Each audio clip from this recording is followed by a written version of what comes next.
Good day, everyone. I'm your host, James Hicks from Hicks New Media. Welcome to Perspectives in Focus, where we highlight the people, industries, ideas, and the technology that are making positive strides within society today.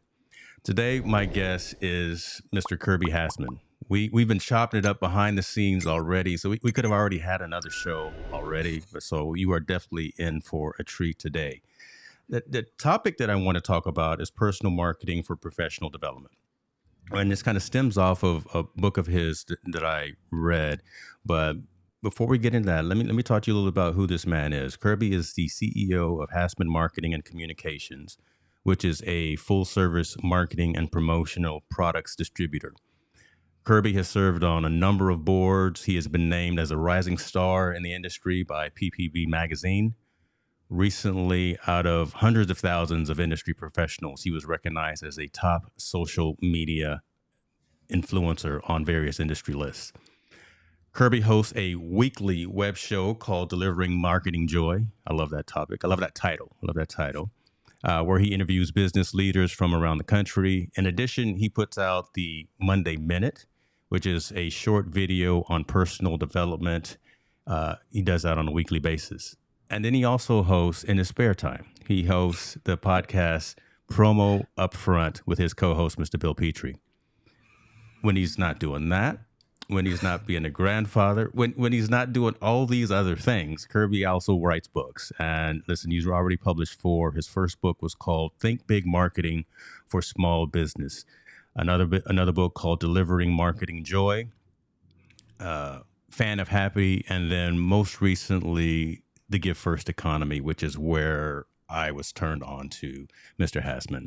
Without that, let's go ahead and get into it. I see some folks in the comments already who are in the promotional business as well.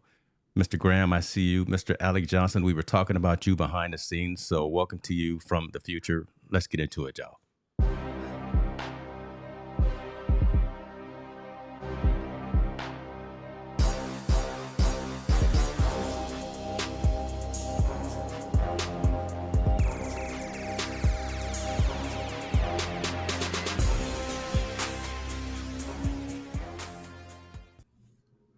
When the man is not doing all the other things, he's sitting at that chair right there.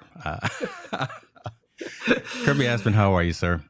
I am doing amazing. I could not be more excited, James, to Okay. be here. This is a truly an honor. You and I, got connected because I heard you talking about my book, and it like made my month.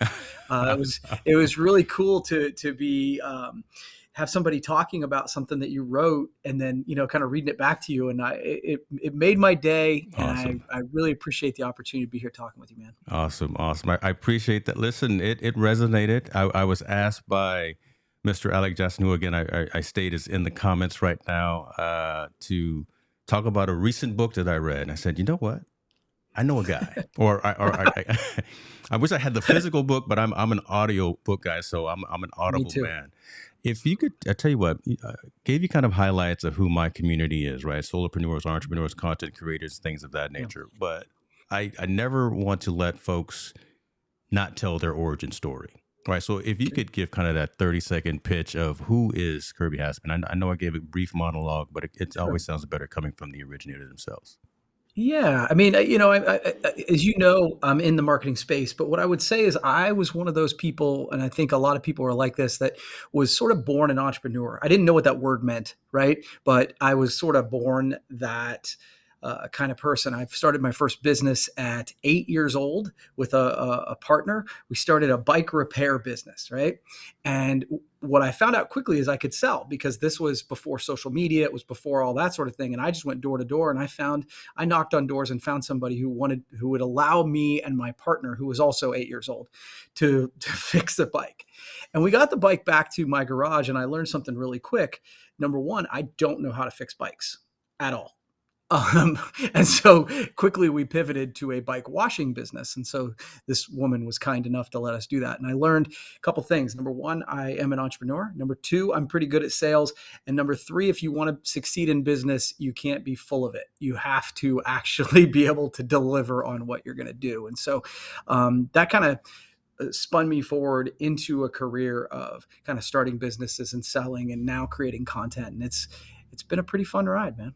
I love it. I love it. Listen, we are streaming. I normally don't even stream on LinkedIn anymore, but we are. I've got the not just my personal profile. I've got the organizational page up, and someone is out there saying, "Listen, I know this guy. He's famous." Okay, well, hardly, hardly, but that's follow nice. I'll take follow my page on LinkedIn so it'll show your name next time you leave a comment right there instead of just being the generic LinkedIn user.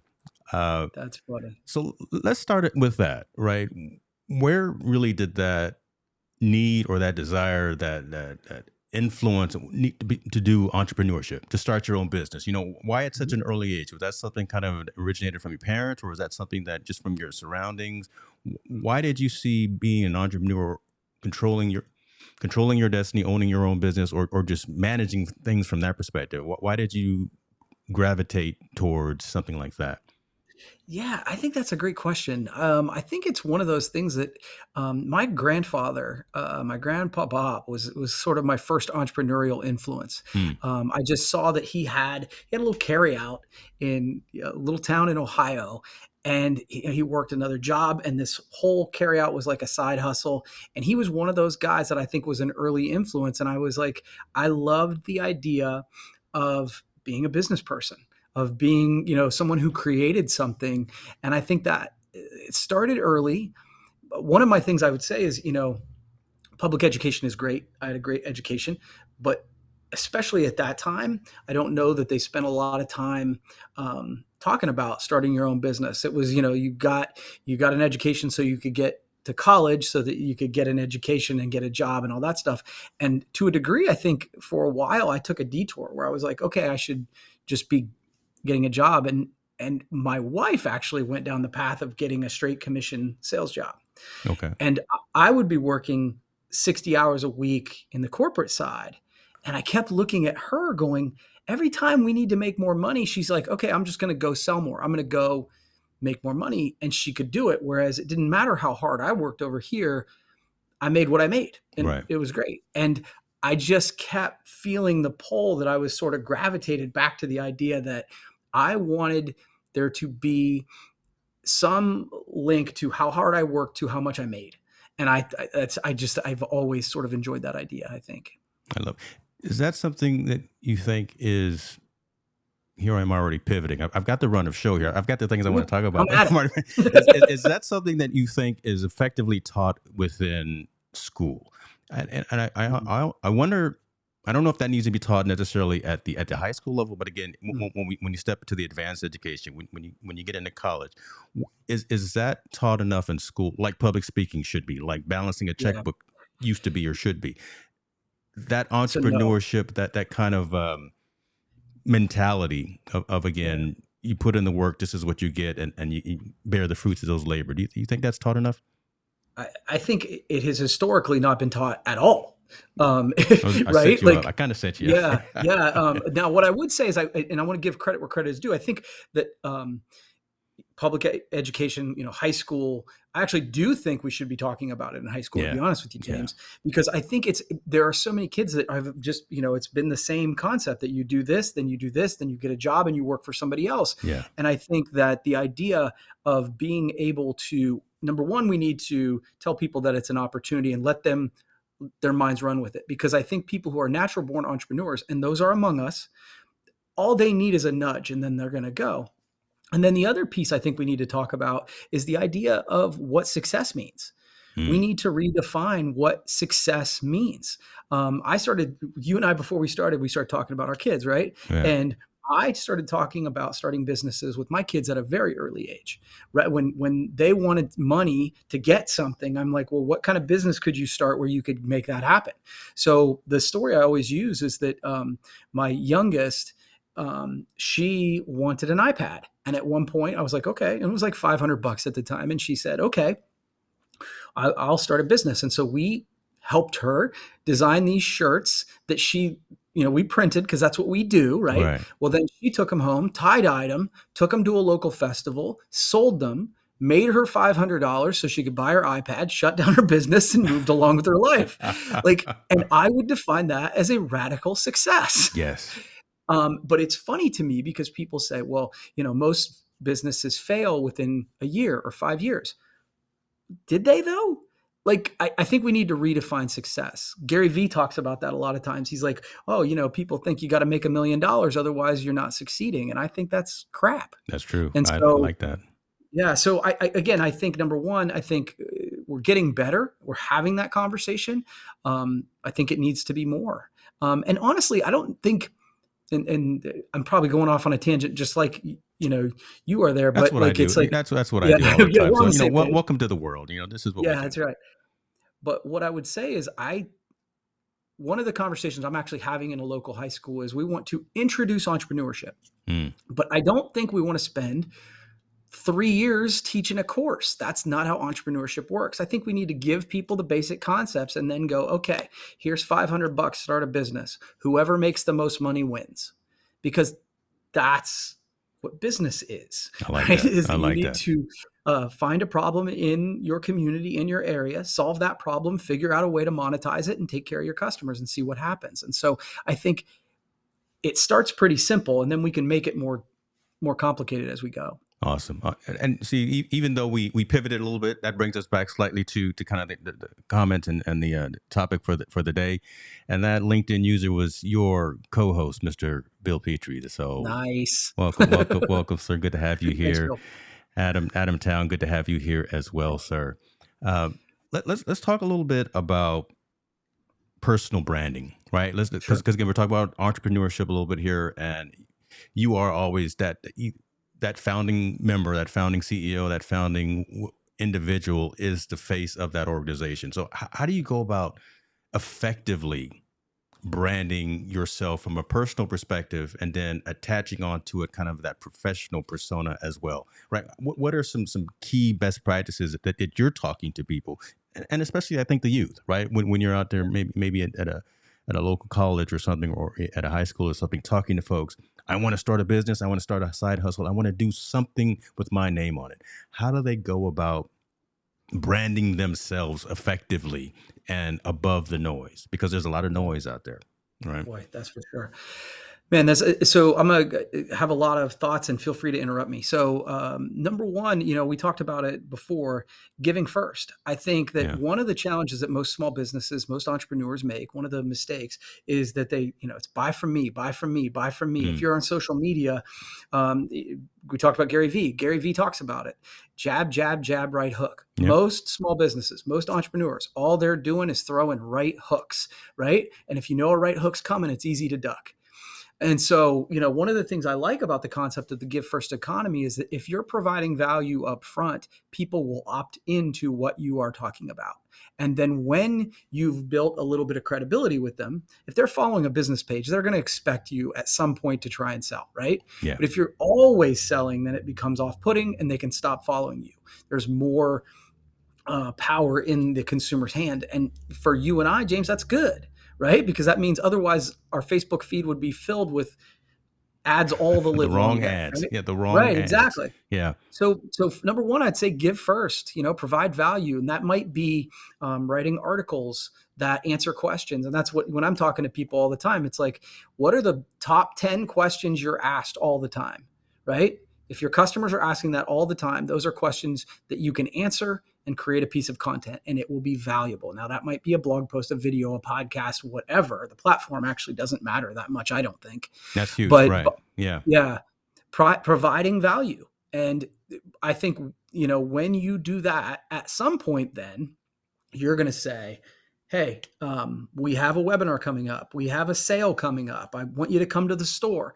And I think when you've provided a great deal of value, then when you ask, then people are like, yeah, absolutely. There's, the rule of reciprocity kicks in a little bit. Yeah. So let me ask this though, because, and again, I want to pay kind of the doubting Thomas, or just to have the Please. dialogue, right?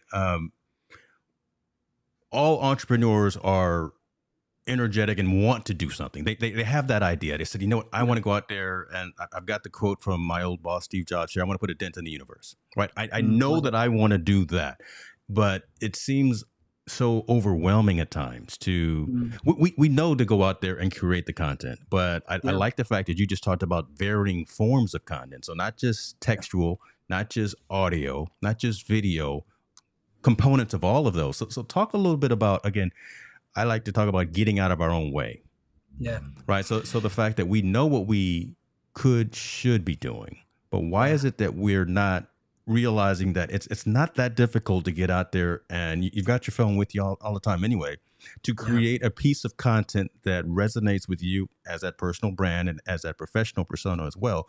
Why Mhm. do you think it's so difficult for us to know what we got to do but don't do it? Oh man, I think that has to do with the voice in our head. Personally, you know what I Mm, mean? Like number one, I think so. There's two things. There's the sort of the voice of perfection, right? That says, yeah, I like, that okay. it's got to be perfect. Mm-hmm. I can't put it out there if it's not perfect. And almost always that's an excuse, Mm-hmm. right? That is a way for us to get away from doing the work. Seth Godin talks about that all the time. But I also think it's worth mentioning the voice in our head, because I think, James, the people who watch your show, the people who watch me speak, whatever, I think they believe that we don't have that voice in our head. They believe that that's only us, like, because we've all got the voice that says I'm not good enough, I'm not smart enough, and doggone it, people don't like me, nobody cares what I have to say. And I think we all have to overcome that voice. We have to hear that voice and say, no, I'm going to push record anyway. And then once you push record, you have to push publish. And I think the way to get over that, other than just gritting your teeth and bearing it, is to understand that you're actually providing someone value. You're actually helping someone down the journey of whatever path your organization helps them, right? And I think when you do that, it does alleviate the idea that you're trying to sell. Because the reality of it is, you have to at some point. That's the doubting Thomas that I hear all the time. Hey man, I got to make money at some point. You totally do. But I think what content does is it lifts you up, right? It lifts you up and puts you on a pedestal as an expert, right? Mm, It mm-hmm. doesn't mean you shouldn't try and sell. Yeah. I never said that, right? Like, and I think both things should be true. But the sales conversation, we both know this. There's going to be a little bit of adversarial, right? We're sitting on the opposite side of the Always, the yes. table, right? And you have money, and I want it from you. Yeah. Um, but what content does is it changes the conversation in the funnel.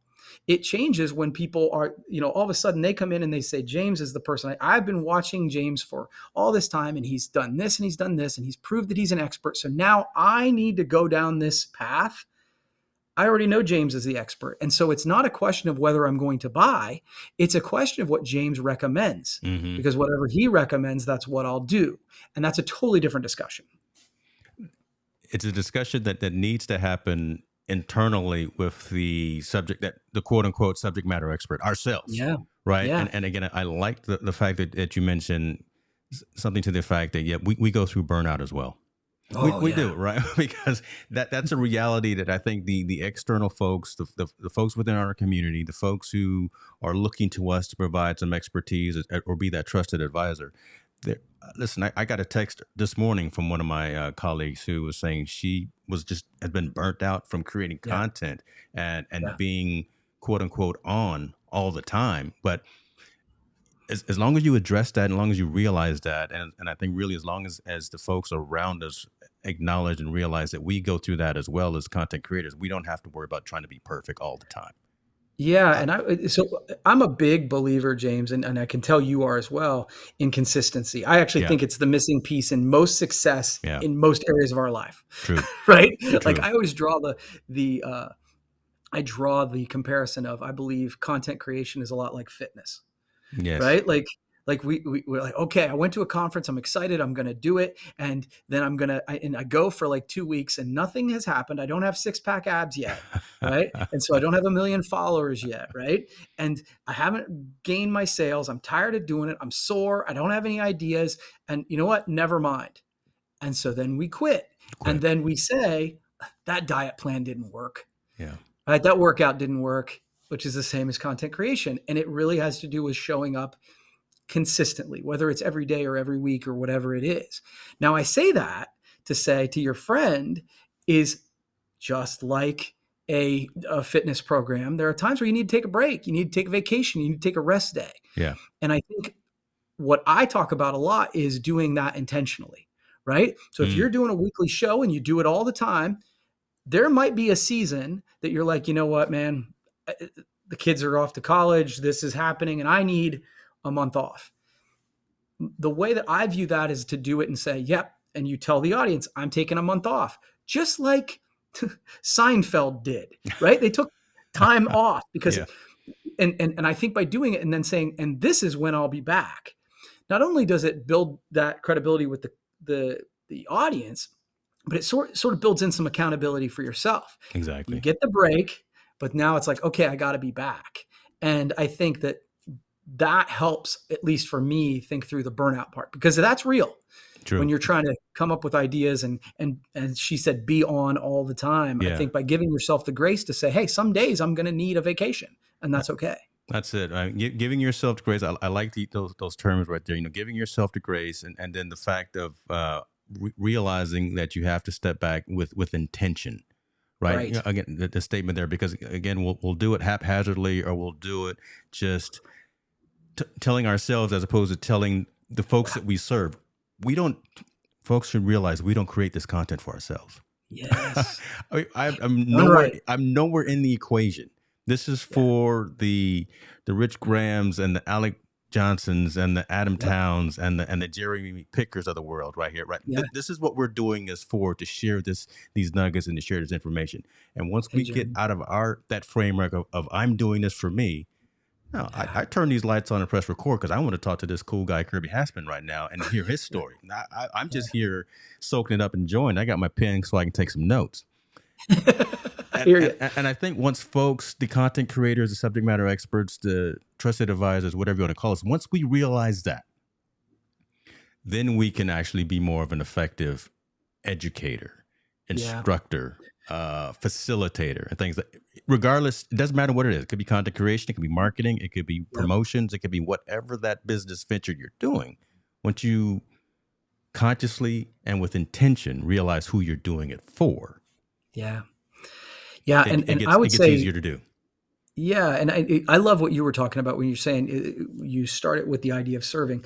The other thing I would say too, James, is I think it's important to say, okay, number one, the voice, right? And the Mhm. other thing to say is there will be times you don't feel like it. Yeah. And that's not defeatist at all. It is to say, no, it's natural. So if you are in doing this and you've been doing it for a couple months and you're like, man, I'm tired, that's natural, right? A quick story. So when I started doing Delivering Marketing Joy, I'm over 400 episodes now, right? So I do it every Nice. Wednesday. Yes. Consistency is something that's key. Yeah. I did it when I started doing it. It was like almost 8 years ago. And Okay. so there wasn't a lot of it happening. And so I'd done 20 episodes and I'm like, oh my gosh, I'm kind of good, right? Like I'm kind of done. Like I didn't have an episode lined up for the following week. Well, I had the opportunity with a friend of mine, Mark Graham, who had set up an interview. So he and I got an opportunity to interview Seth Godin, Okay. who's one of my personal heroes, right? I get his email every morning. Right, me too. I get it. Yeah. Yeah, me too. And so I'm getting ready to interview him, and it was on a live podcast like this. And so we're talking right before we go live, and Mark's like, "This is Kirby. He does this show called Delivering Marketing Joy," and he goes, "Oh yeah, I've seen your show." I was like, "Okay." And he said something to me I'll never forget. He said, "It's really good. Keep doing it. In 3 years, you'll be glad you did." Wow. And I was like, 3 years? I don't have next week. But it was like, I was probably at, like I say, episode 20, something like that. And I was like, okay, it was my call to action to, okay, I need to keep going. And then it became a lesson that was really valued to me, that it was, when in doubt, just do one more. Like I'm so fascinated, like literally I'll be a part of content creator groups and they'll say, look, man, the audience engagement isn't as high and I'm not as excited about it. And this is happening and this is happening. What do you think I should do? And I'll be, do one more tomorrow. Yeah. That's my advice. Just keep going. Dude, that's huge. I was purposely quiet because that's going to be the clip right there. That's going to be blown up all over, the the social networks. That clip right there. So thank you for that. It's hard for me to ever be quiet, but that was good. My goodness, we got some great comments coming in as well. Robert, I see you, man. Appreciate you for joining here. So transparency, the key in setting the tone of how Mhm. you address burnout. Yes, I like Love that. that. Yeah, that's a great point. Jeremy is saying he's in the burnout phase. It's a dark cloud hanging over him daily. I am building the content, but can't seem to get to launching it right now. Um, Yeah. let's talk a little bit about that. I think we kind of hinted to some of those things. We'll Yeah. get into kind of these phases of content creators as well that I wanted to talk about and the book as well. But that's a call for assistance right there from Jeremy. I think right. Yeah. I'm Yeah. building the I content, but can't seem to get to launching it right now. How do we get so to him me to the next point? to me that's and again, I want your take on this too, but to me that is an exercise in perfection, right? If you've built it and you can't launch it, you're too worried to a degree on, okay, is it not good enough? And I think if that's true, Jeremy, then I think the challenge is chasing perfection is a pointless exercise. It doesn't Perfection doesn't exist. And the other thing I would also say, James, and I don't know if this is true for you, but one thing that I've found is I never know that what's going to work the best. There are so many times that I think something is the best thing I've ever created. And no one Mm, cares. yeah. No one cares. And like that happens more often than I'd care to admit. Like I'll write something and I'll be like, oh my gosh, this is going to change the internet. And it'll get 3 views. No one cares. And then I'll put something together that I'm like, okay, You do I need something to, else real fast. yeah, I'm gonna get this together. And then, oh man, this does really well. Yeah. And I think for me, that's the thing that lets me off the hook that says, I don't know if it's good. The audience will tell me, but I have to push publish to find out. That's the true. That's the right answer. Right. Again, I mean, it really is right. Just pushing through and getting again, as I keep saying, getting out of our own way. Right. That's the right answer to create something that brings value. Mm-hmm. Give first. Back to the book. Mm-hmm. Yeah. Uh, and let it marinate out there with the community. Right. Yeah. Because you don't know how something that you say, that you write, that you take a picture of, whatever, is going to touch someone at that particular moment when they may need that particular piece of content. You may have 4 or 5 misspellings. All of Yeah. these Right. lights could go off while we're Yep. talking. These cameras could undo, but something we've said in this past 15 to 20 minutes has already touched someone to either spring into action or to Yeah. say, let me think about it this way. Yeah. So we Well, don't and know. We're not clairvoyant to know what that is. yeah, it was funny you say that because literally I posted a video today. Mm, And I had, and well, this is what the best part of this is, right? That one person disagreed with everything I said in the video, and then one, in a respectful, it was a great yeah. conversation. Yeah. But 2 or 3 people said, "I didn't know I needed to hear this today." There you go. And it's like I think sometimes we just need to hear things from a different voice. I remember Mark Manson's book, "The Subtle Art of Not Giving That's in my an F." queue. Okay, I had to think Yeah, about it. I know yeah. that author. I know That's that it's a author. really good book. Yeah. If you are offended by cursing, you should not listen to Okay. it. That's actually next up in my queue. So okay. Yeah, it's really good. But he said several things, and I remember thinking, I've heard this before, but I've never heard it just like this. Mm, And it was the way I needed to hear it in that moment. And so I think as you're creating content, part of the deal is putting it out there, and it might be the way that that person needs to hear it today. yeah. God, that's great. That's amazing right there. That's bringing value right there, straight off the cuff. And Jeremy is saying, thanks, Bill. Need to do that. It's battle. I'm confident that I'm giving value, but it's self confidence or low self esteem or whatever it is. Those are deeper seated issues, I know. But discipline is my nemesis. And Mr. Petrie is there. If you want to come on screen, I can send. Bill, I can. We can do I this love it. three-way right here, right? Yeah, I absolutely. love the Well, I fact that happen to know Jeremy, and he's an incredibly talented guy. And I think that sometimes when you are creative and talented like that, you want it to be yeah, amazing. And I will tell you, Jeremy, it's going to be great. Awesome. I love that. Great reinforcement there. And again, you start thinking about it because you mentioned a couple of folks. You think about Seth Godin, you start thinking about Gary Vaynerchuk. Those folks have been in the trenches already, Yeah. and they're not overnight successes. Brand new creators, brand new storytellers, brand new entrepreneurs think that I can get out there tomorrow. I can get out there tonight, spin up a YouTube channel, spin up a podcast, or do this, and Yep. in 2-3 weeks, Yeah. I'm Patience. hosting conferences. I'm Yeah. rolling in the dough. I'm writing books. Yep. I'm on the Amazon and the Audible bestseller. All of that. No, Yeah. That's not how that Like works. Mr. Godin said, 3 more years. Let's talk Yeah. in 3 more years and see where you are then. So Yeah. that's good stuff. That's good stuff. Yeah, absolutely. Um, And there's a great book by Mark Schaefer. It's called Known, and he breaks down like 5 steps of like if you want to build your personal brand. yeah, And he talks about he's like find your place, which is sort of the thing that you want to be known for. Find your space, which is the way, like what's your platform? yeah, Instagram, podcasting, blogging, whatever. So find your place, find your space, create consistent content, right? That's step 3. Step 4, engage with your audience. And step 5, be patient. It's going to take it's that longer than you last one. think. It's that Yeah, last that's one right. is the one that we're in Yeah. each other's way. Yeah. You keep dropping stuff, man, and I keep just deviating. I'm not even gonna look at my notes. I'll get to this other stuff here in a second, Whatever, man. I'm good. because I think this is critical as well, and this gets in our way from again creators, folks in new media, finding that place, that platform. You mentioned that, right? Because there's so much happening, and the attention span of this social media economy is so Yeah. short. Where do you go? I Yeah. mean, where do you resonate? Where do you park and sit? Do you park and sit in YouTube on video? Do you park and sit with audio podcasts or with the old school WordPress blog? Right.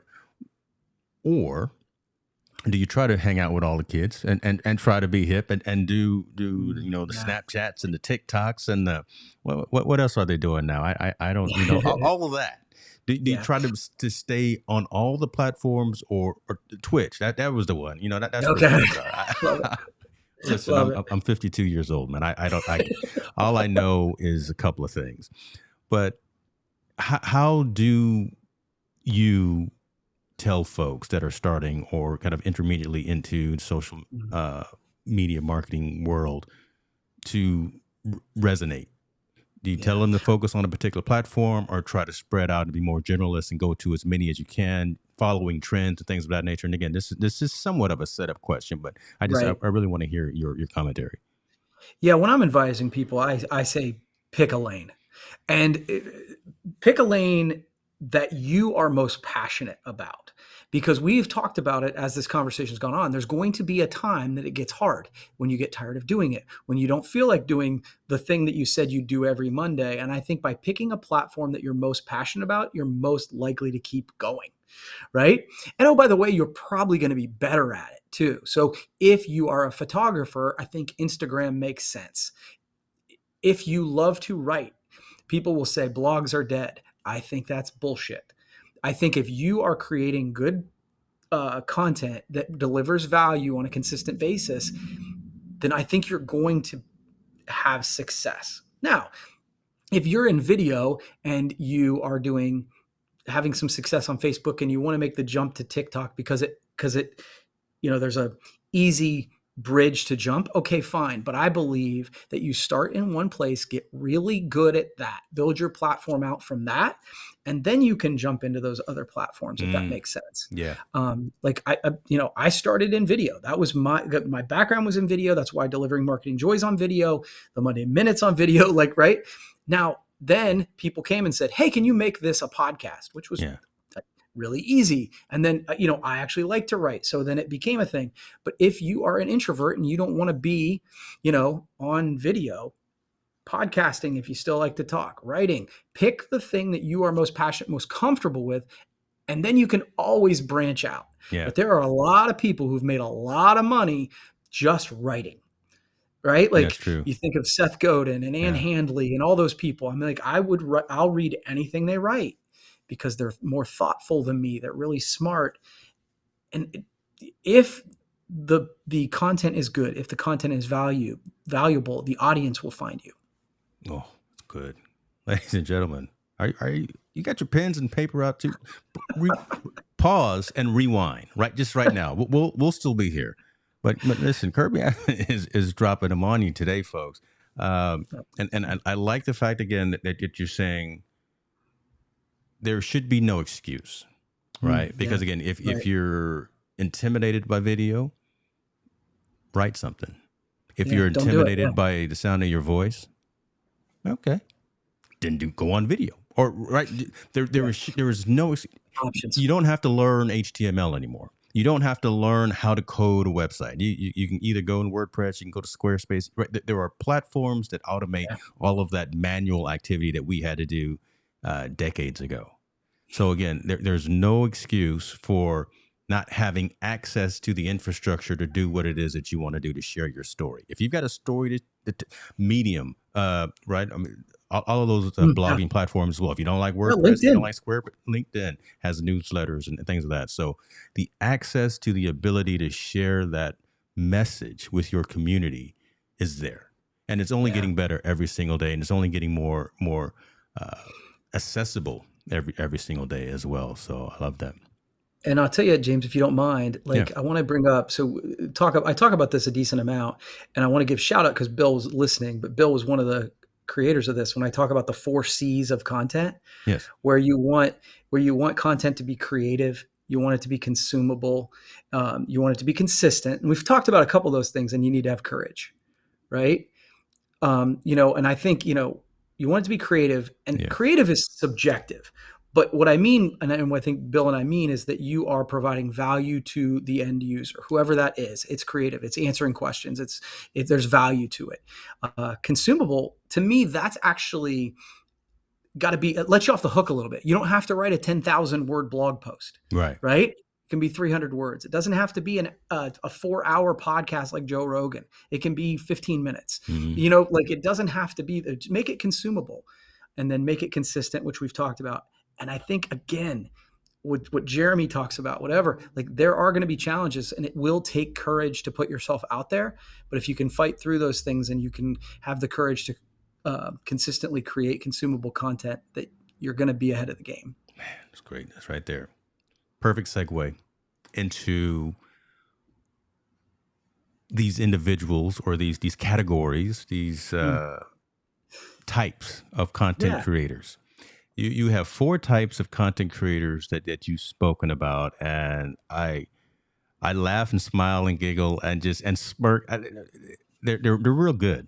They're really good, and I'd love for you to go down in no particular order, or maybe if it's a specific order, the way you've got them, and let's talk a little bit about why you think there are these 4, and how to graduate from either of those particular types, if that's what you want to do, if that's what you as the creator wants to do, if you don't mind. So I'll let you take it from this point. Yeah. So I would say the first 3 are creator, curator, and teacher. Yeah. And I would say the first 3, you're good on any of them, right? So the creator is sort of the person that creates sort of original content. They're the original thinkers. They're the people who make you think. They challenge the status quo. They challenge the thought process in whatever industry you are. I use Seth Godin as that. He is literally a creator. He is creating his blog post every single day. For those who don't know who Seth Godin is, he writes a blog post every day. I think it's been 9-10 years. It's been a while. I've been subscribed for about 6 years. So yeah. Okay. But every day he shows up. Now, sometimes that blog post is 2 sentences. Right? Yeah. But he shows up. He's a creator, and he makes me think, and he challenges status quos. And so to me, that's sort of the ultimate of what I would like to be. But it's not the only place that adds value in content. So there's the curator. So the curator is the person who creates content that shares sort of other content. So as an example might be like, hey, you create a video that says, these are the 3 books that every entrepreneur should read. And then you sort of give hey, this is why this one's good, this one's good. And you could do that in a blog post. The platform doesn't matter. We talked about that earlier. It could be a podcast, it could be a blog, whatever. but you are giving credit to the original content creator. Hey, this is a book from Seth Godin. This is Gary Vee. This is James Hicks. These are the places that you need to read. And so you're curating other content and you're putting it together. That adds value. Teacher is the third one. And so they're kind of similar, but let's say that I read a book. Here are the 5 lessons I learned from that book. Yeah. So you are teaching, you're taking lessons that maybe other people, you're condensing it and you're giving it. And I believe that good content creators in different times are all 3 of these things. Yes. Right. That's my goal is to be all 3 of these things. Sometimes I'm just going to say something that'll make you think, hopefully. But there are many times that I'm going to create things and you're like, well, okay, that's a little bit trivial, but it does drive me to other content creators. And so those are the first 3. There's the creator, the curator, and the teacher. Okay. And the fourth So before you go into the fourth, because the fourth is kind of, you dropping it on them. And I like the fact that you say, and I highly agree with this as well. There's nothing wrong with being either one of those 3 at any different time of your journey, or maybe even at the same stage of your journey, just different means of sharing that particular piece of content. Right. Yeah. Well, if I'm the creator, I'm the original creator, boom, then I'll put that out there and it's fantastic. If there's something that Kirby has written, like you're saying, let me spread that work and the word from that original creator. There's value in that because I bring my own perspective. You are you and I am me. So I can still tell your story while ad-libbing and telling my story and adding on maybe that additional layer of information.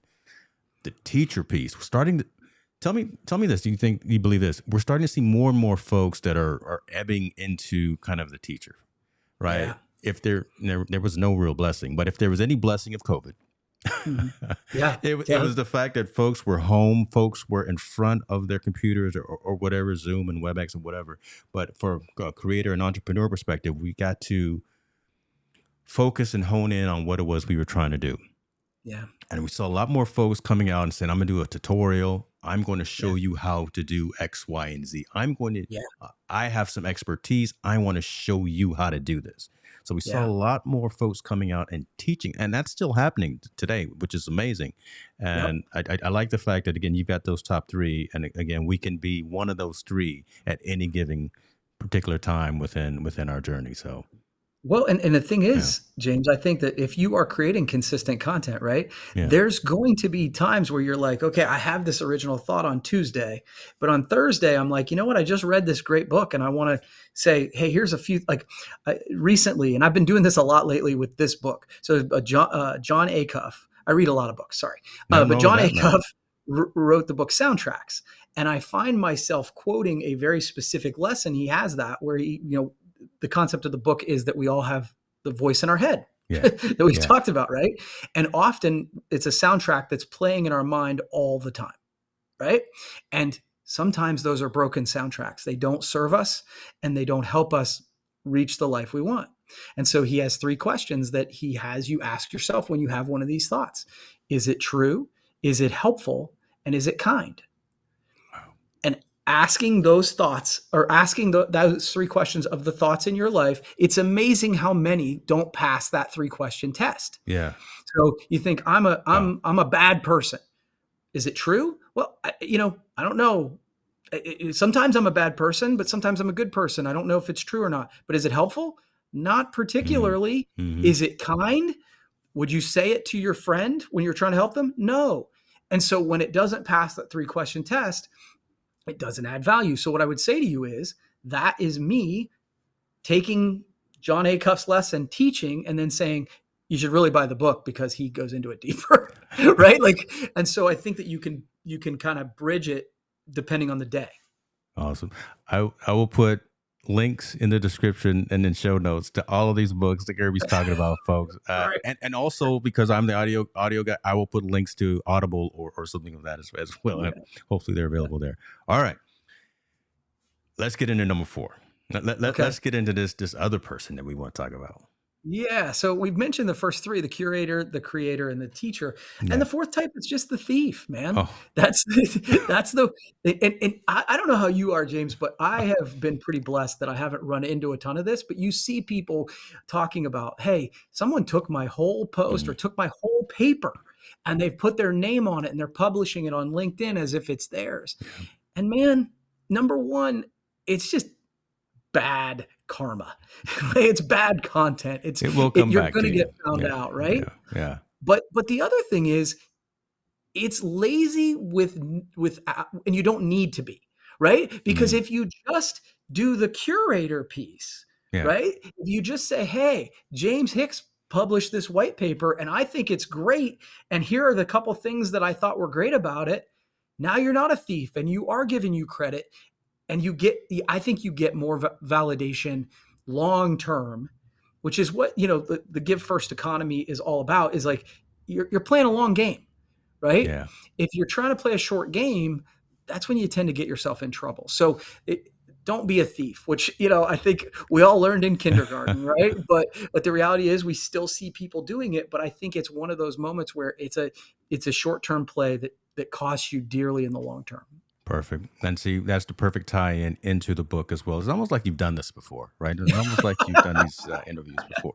But now you see where my crazy mind is going. I wanted to have that dialogue about all of the backstory, right? Yeah. And then talk about, well, okay, so we as the creators, we as the entrepreneurs, we as the business owners, we want to push information. And don't just think when we're talking about content creation, folks, that we're just talking about videos, audio, and text, right? I know we've mentioned that, but again, it's also products and services and its value Yeah. to your community. So think of really broaden the definition of a content creator for the long term. And again, so now back to the book, right? The Give First Economy. If the idea is to be intentional, I want to use that word again because you've used that word, be intentional in the fact that if you're being consistently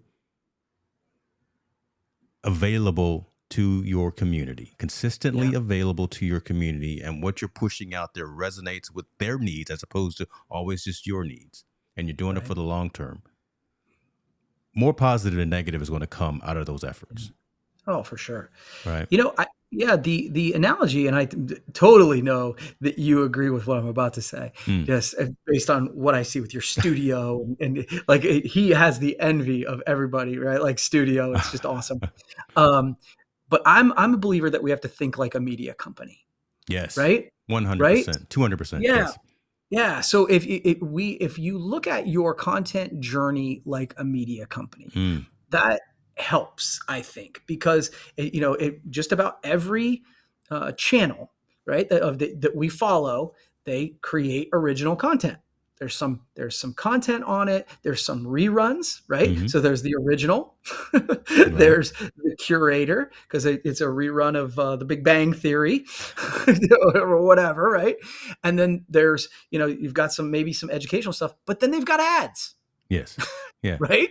But if it were a TV channel that all it was ads, I mean, I suppose I'll give you the Home Shopping Network as the exception to the rule, but I don't watch that channel. Me neither. But, Yeah. right. Yeah. Most of them, it's like you provide value, you entertain, you do good things for them, you teach them things, and then go, hey, and now it's time for me to give you an offer that you probably are interested in because you followed this journey of content all along. Yeah. Right. And so I think that when you view it through that lens, then I think it really allows you to create a customer journey where customers come into you and already trust you. They're excited to buy from you. And I can't overstate this idea. And I know I said it once already. I can't overstate the idea that when people come to me now, often it's not never, but it's often not a question of whether they're going to buy. You called me, dude. Yes. Yes. You called me. It's a question of what I'm going to recommend. And because I am truly doing it with the intent to serve, I'm going to say, well, look, these are the two options based on what you've told me. You already trust me. And trust is the biggest challenge that we have in sales, right? And so once you already trust me, it's not a question of whether you're going to buy. It's a question of what you're going to buy. And by the way, you're also going to be more forgiving of mistakes. You're going to be willing to pay a little bit more because I'm the industry expert, right? And I think that that's where creating a content journey like this adds so much value. It's really powerful, But as you know, James, it's not a short-term play. True. That's what people get mixed up on content is they think, okay, it's like an email blast. I'm going to hit this button. I'm going to hit publish and orders are going to fly into and my just wait, inbox. right? And just wait. Yeah. No. It's much more like a relationship, right? You didn't go out with your wife the first time, take her on one date, and all of a sudden you're getting married. It takes time. Oh, it took time. Right? Yeah. Yeah. Best sales job I ever did. Man, still working at it after Yeah, right. 22 years, still working at it. But it's all good. But that's the customer journey, right? Yeah. Is that you provide value, and then at some point you ask them to marry you. God, it's good. So let me tail in off of that, and then we'll go into kind of some value proposition and things that you're offering to the community. So, folks, I'm looking over here and I see a ton of folks on Twitter. I appreciate you. I love my Twitter community, how engaged we are. But you can't comment unless you're either on LinkedIn, YouTube, or where else are we? I think we're on Facebook too. But so Cool. Definitely watch over there. But open up another browser in YouTube. What was I going to say? God, the fact that you build that relationship, and I've used the term already during this conversation about the trusted advisor. So I like how you kind of alluded to that as well. We should not be apprehensive to asking folks who see us as that subject matter expert, as that trusted advisor when it comes to financial transactions. Yeah. It's almost like solopreneurs, entrepreneurs, folks who are just starting in business are scared to ask for the money. Oh, sure. Right. It's not a negative connotation to ask for compensation for your expertise. Again, because exactly what you were talking to, folks are coming to you because you have shown yourself to be that expert, to be that advisor, to have just 1% more knowledge about something particular than we do. So let us not be apprehensive about charging appropriately for our services. Yes, and let's not be apprehensive to asking for that PO or asking for that, or submitting that invoice. That really, we need to get out of our own way from that perspective as well. And it's hard. Let's just be honest, right? It is one of those where, and I was blessed in the sense that I was in sales, straight commission sales first. Okay. But it's fascinating to me. And I say this, I bring it up to say that as entrepreneurs, as content creators, of course it's hard. Purebred salespeople struggle with asking for the close, right? Yeah. Even the best salespeople, that's the thing that you got to get over. And I remember having a conversation that was not something I struggled with. I had a bunch of issues, but after about a couple months, I came to this conclusion. If I have sat with you, if I've called you, I've set up an appointment, I've come to your office and we've had 45 minutes or I've asked you questions, I've done this, I've done that, and I get to the end and I just get up and leave, I have wildly wasted your time. Yeah. Right? Like the close was natural to me because I'm like, well, if I don't ask them, then I've been disrespectful to their calendar. Makes sense. Right? Now, I think the key is to figure out a way that you can gracefully ask without feeling like you're falling all over yourself. Yeah. Yeah. And I think for me, it was just about saying, okay, what's the next step? And helping them choose, helping them help me close, if that makes sense. Yeah, I do. Right? That makes sense. Say, okay, so we've talked about this. We've come up with a couple of different solutions. Which one makes the most sense to you? So in other words, it's not the, so what do I got to do to get you to sign today? It's not the Mont Blanc out there. It's check writing season. No, not necessarily that. It's just which one of these makes the most sense to you based on what we talked about. And then that helps them help you close the conversation.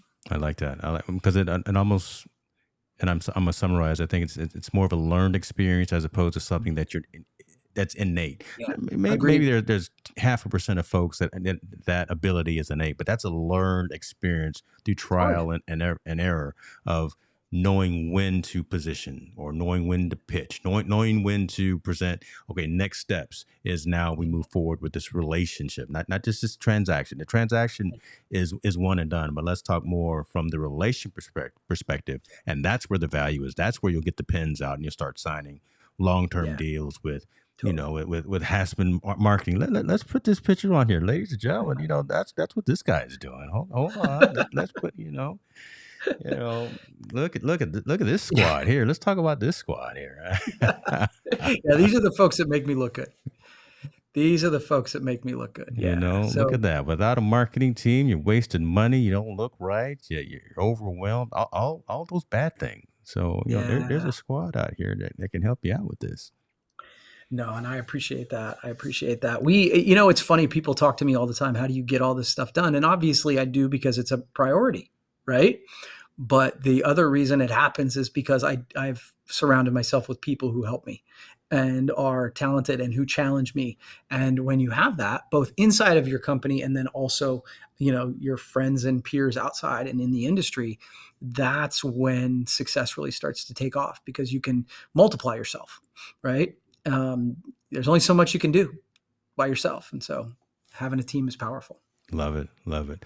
Uh, we talked about the book to Yeah. an extent. I should have talked about it more, but guys, we We cover some but ground. that's all right because have we got an opportunity for folks um, to take some of the principles, take some of the ideas and the concepts that we've talked about today and learn them for yourself.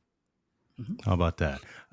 So Kirby, I'm gonna have you dive into it. I'm gonna bring up one site. This is where Okay. I bought. This is where I got the book from. Right Okay. here. Okay. This again. I'm an audio person, so Yep. did I Love give it. it a review? Oh, look at that! There, I did. I gave it the 5-star review, and I didn't just do Thank you. that because I was going to talk to you. I already gave it the 5-star review. Golly. I appreciate you.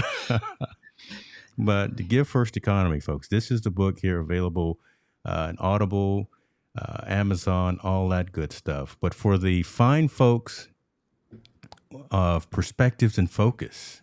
Yeah. Let's talk about this right here. Oh my goodness. Yeah, yeah. I wanted to, I think we talk a lot about giving first, and I think one of those things where you're like, yeah, yeah, give first, but you want to sell me a book. Well, great news. I'm not going to try and sell you a book, so you can check this out for yourself. We've set up a page where you can get the ebook just because it's easier for me to deliver. But the ebook, it's the whole book for free. You go to hospenmarketing.io/give first, and we will email you a copy of the book for free. And so I'd love it if you'd check that out, and hopefully it provides you some value. Awesome. Man, I cannot say how much I appreciate this. And folks, yeah, definitely go there, download the ebook. You provide a little bit of information, and Kirby and Squad will make sure that you have that in your inbox. Put that on on your gym playlist. That's where I finished the book while I was underneath the squat rack, to be honest with you. So I That's finished it impressive. a couple of weeks ago doing that. And again, I'm going to say I know it's going to bring value to folks. It's going to have just those nuggets of information to, as we've talked about the concept of getting out of your own way, uh, ensuring that what you do from a delivery perspective to a community, to your clients, to your prospects, to your partners, personal and professional, Yeah. right? Make sure you're doing it with intention. So, I mean, all of those statements really matter. We're not just saying words that sound great as sound clips, but these really are the concepts that Kirby has talked about in this book. And it's very straightforward. It's very commonsensical. Is that a word? Yeah. I don't Yeah. I think so. know. Okay. Today it's a word. Commonsensical is a word today. But it really resonates with anyone at any particular stage of their evolution and of their growth. Mm. Thank And you. I really found value in that. So again, I talked about it on a couple of other shows, and I wanted to have you on to have this conversation, man. And selfishly, this was again for me. Yeah. I hope Well, I've everyone else enjoyed it, got man. some value out of this, but man, this was really for me to have this dialogue with you, so we can have just some of that shared experience. Mm. The comments are amazing because I like when folks are responding and getting value. I know that there are a number of other folks that are watching and listening that may be hesitant, right, Mm. to Mhm. have their name attached to a comment because they're at a stage or something, or they uh, intimidated by an audience and don't necessarily want to have all of their information out there. How can folks get in contact with you? Right. So maybe if you can provide some coaching or some additional dialogue, some one-on-one, is that even something that you do personally? Yeah. Yeah. So, I mean, if you search, luckily I have a fairly unique name, right? So if you search me on any of the platforms, Kirby Hasseman, if you Google me, I'm around. But Hasseman Marketing is a great place to start. That's our marketing agency. I also, that's HassemanMarketing.com. I have a website, KirbyHasseman.com.